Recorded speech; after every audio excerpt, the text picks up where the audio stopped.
जीवन बड़ा रहस्यमय है। ये जीवन ट्रेन की पटरी की तरह सीधा नहीं, बल्कि नदी की धारा की तरह कठिन रास्तों से भरा होता है। किस रास्ते पर कौन सा मोड़ जिंदगी बदल दे, कुछ कह नहीं सकते। ऐसा ही एक मोड़ आया एक नौजवान के जीवन में, जब एक क्षण में उसका जीवन पूरी तरह से बदल गया। ये मोड़ इतना घुमावदार था कि एक सिविल इंजीनियर अपनी नौकरी छोड़कर सनातन साधु परंपरा से जुड़ गया। हम बात कर रहे हैं निगमानंद सरस्वती जी की। संन्यास लेने से पूर्व स्वामी निगमानंद का असली नाम नलिनीकांत था। उनका जन्म नादिया जिले के कुतुबपुर में हुआ, जो कि वर्तमान में बांग्लादेश में है। वे एक संपन्न ब्राह्मण परिवार में जन्मे थे। उनके पिता का नाम भुवन मोहन भट्टाचार्य और माता का नाम योगेंद्र मोहिनी था। नलिनीकांत बचपन से ही बहुत साहसी, बुद्धिमान और कुशाग्र बुद्धि के थे। वो अपनी माँ के बहुत करीब थे। लेकिन नलिनीकांत जब थोड़ा बड़ा हुए तो अचानक एक बीमारी की वजह से उनकी माँ का देहांत हो गया। माँ की मृत्यु से नलिनीकांत बड़े दुखी हुए। इस घटना से उनका भगवान में भरोसा कमजोर पड़ गया और वो विज्ञान के नजरिए से दुनिया को देखने लगे। माँ की मृत्यु से घर में एक खालीपन हो गया और साथ ही घर की व्यवस्था में भी बाधा होने लगी। घर परिवार वालों ने इस समस्या के हल के लिए घर के बड़े लड़के यानी नलिनीकांत के विवाह की योजना बनाई।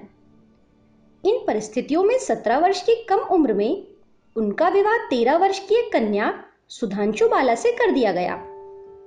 सुधांशु बाला एक सुंदर और समझदार लड़की थी। उसने बड़ी समझदारी से घर की स्थिति को संभाल लिया। नलिनीकांत भी अपनी पत्नी से बहुत प्रेम करने लगे थे।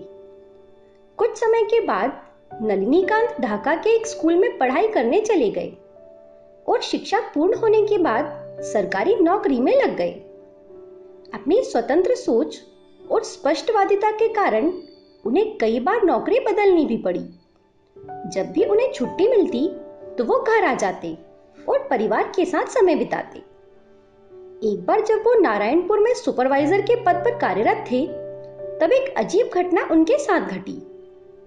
उस रात नलिनीकांत देर तक काम कर रहे थे। करीब 10 बजे होंगे। अचानक उन्होंने अपने कमरे की मेज पर अपनी पत्नी सुधांशु बाला को खड़े देखा। सुधांशु बाला चुपचाप और शांत खड़ी थी। उसका रूप रंग सामान्य से अधिक निखरा हुआ दिखाई दे रहा था और हल्का सा तेज उसके चारों तरफ बिखरा था। नलिनीकांत ये देखकर डरकर चीख पड़े। कुछ ही क्षण में उनकी पत्नी दिखाई देना बंद हो गई। उस स्थान से उनका गांव कुतुबपुर काफी दूरी पर था। इतनी रात को अचानक सुधांशु बाला उनके कमरे में कैसे आ गई? नलिनीकांत ये सब देखकर बेहद घबरा गए। उस रात नींद उनकी आंखों से गायब रही। सुबह होते ही वो तुरंत अपने गांव चल दिए।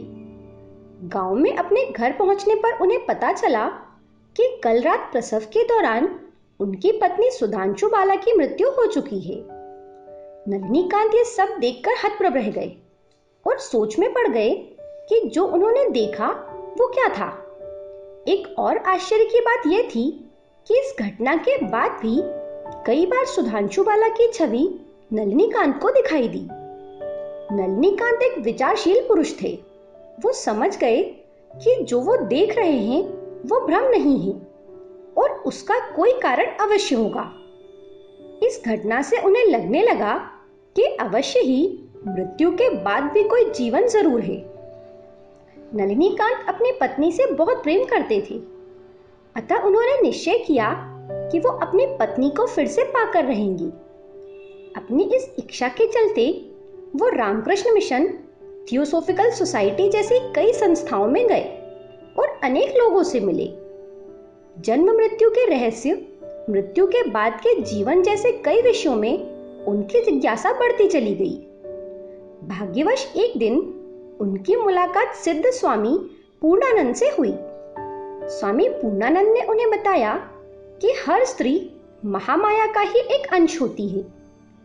तुम उस महामाया के अंश के पीछे भागते हुए स्वयं संपूर्ण जगत माता की उपेक्षा कर रहे हो। ये बुद्धिमानी नहीं है। अगर तुम्हें महामाया स्वरूप जगत माता का अनुग्रह प्राप्त हो जाए तभी तुम्हें तुम्हारी पत्नी मिल सकती है। स्वामी पूर्णानंद ने नलिनीकांत से कहा कि वो किसी सद्गुरु की खोज करे जो उसका मार्गदर्शन करे। नलिनीकांत को बात समझ में आ गई। वापस आकर वो भगवान की प्रार्थना में लग गए कि उन्हें कोई सच्चा गुरु मिल जाए। कहते हैं जहां चाह वहां राह। सो एक रात सोते समय नलिनीकांत को स्वप्न में एक दिव्य साधु दिखाई दिए। तभी उनकी आंखें खुल गईं। जागने पर उन्होंने देखा स्वप्न में दिखाई देने वाले साधु उनके बिस्तर के बगल में खड़े हैं। उस दिव्य साधु ने नलिनीकांत को एक पत्ता दिया जिस पर एक मंत्र लिखा हुआ था। वो पत्ता देकर वो साधु अंतर्ध्यान हो गए। आश्चर्यचकित नलिनीकांत के समझ में नहीं आया कि पत्ते पर लिखे इस मंत्र का वो क्या करें। उस मंत्र को लेकर वो कई विद्वान ज्ञानी संत लोगों के पास गए, लेकिन कोई उस मंत्र का अर्थ या उपयोग नहीं बता सका। इसी बीच एक रात्रि उन्हें दोबारा स्वप्न में निर्देश मिला कि वो ये मंत्र लेकर उस समय के महानतम तांत्रिक बामा शेपा के पास जाए, जो बीरभूम पश्चिम बंगाल स्थित तारापीठ में रहते थे।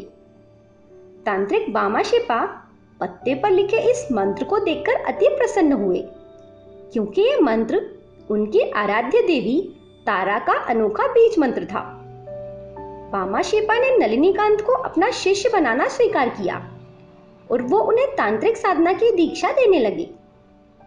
बामा शेपा के साथ 1 महीने के छोटे से अंतराल में ही नलिनीकांत ने अनेक तांत्रिक सिद्धियां प्राप्त कर ली।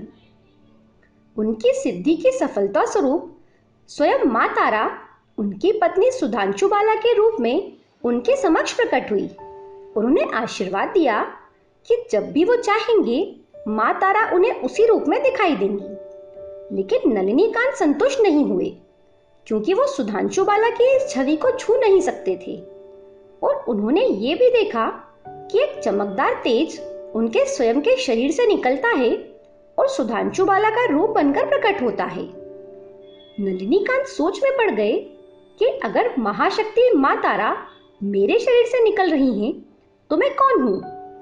ये रहस्य जानने के लिए उन्होंने अपने गुरु बामा शेपा से प्रश्न किया। गुरु बामा शेपा ने उनसे कहा कि वो किसी वैदांतिक गुरु से अद्वैत का ज्ञान प्राप्त करें, तभी इसका उत्तर मिल सकेगा। ये सच्चे संतों की एक विचित्र विशेषता होती है कि वे साधक को कभी गुमराह नहीं करते। जिस बात का उन्हें ज्ञान नहीं होता, वे उस बारे में स्पष्ट रूप से कह दिया करते हैं। इसके बाद नलिनीकांत पुष्कर राजस्थान जाकर स्वामी सच्चिदानंद सरस्वती के शिष्य बन गए। उनसे मिलते ही नलिनीकांत पहचान गए कि उन्हें स्वप्न में तारा बीज मंत्र देने वाले साधु यही थे। स्वामी सच्चिदानंद सरस्वती ने नलिनीकांत को अद्वैत का ज्ञान दिया और उन्हें संन्यास धर्म में दीक्षित किया। स्वामी सच्चिदानंद सरस्वती ने ही नलिनीकांत का नया नाम निगमानंद रखा, क्योंकि वे सरलता पूर्वक वैदिक ज्ञान समझने में सफल रहे थे। निगमानंद ने ब्रह्मसूत्र उपनिषदों का अध्ययन किया। जैसे जैसे उन्हें आत्मज्ञान होता गया, उनके सभी प्रश्न विलुप्त होते चले गए और उन्हें परम शांति का अनुभव होने लगा। उन्होंने हठ योग साधना करके अपने मन शरीर को और मजबूत बनाया। इसके बाद पतंजलि योग के निर्विकल्प समाधि का दिव्य अनुभव लिया।